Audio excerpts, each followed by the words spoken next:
So we know it's a basic good package, right? So there's room for 5, a little bit squishy in the center seat on the second row, but generally pretty good. Economy's really good, boot is a good size, it's under 30 grand, which is probably one of its biggest strengths. Because I mean, if you look at the modern market and you're trying to find a second car for the family, most people are going to default to going to get an SUV. First question I would ask is why?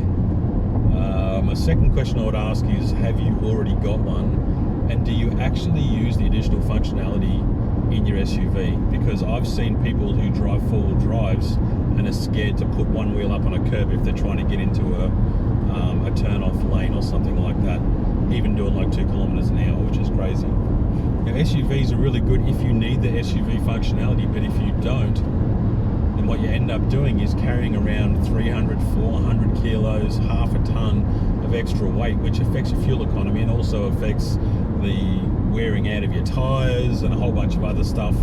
Makes it less safe to avoid obstacles.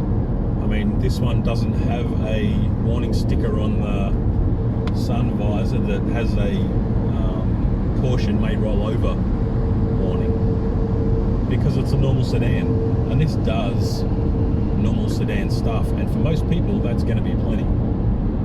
So at the end of the day, when you're looking at a way to, when we look at fuel costs at the moment, we're up at about $2.15, I think it is, per litre, which is pretty high. Now, if you want to save money, you don't have to save money by finding cheaper fuel or using less fuel. That's part of the equation, obviously. But if you're already saving 5, 6, 7 grand at the purchase point, then when fuel goes up to $2.20, you're not so concerned about it. And you're certainly not that worried about it when you're driving a hybrid and you're sucking down less than 5 litres per 100 k's.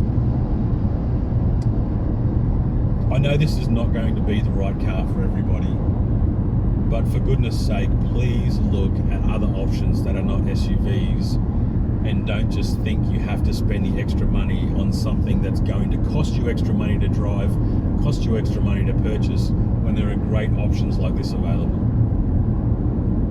Actually, you probably can't get one, because I recommended this to a guy at work to get one. He put an order in, they said it was going to be 6 months, then it was going to be 8 months. He went and bought a Volkswagen something or other, whatever the Polo SUV is. I don't know, all the Volkswagens look the same.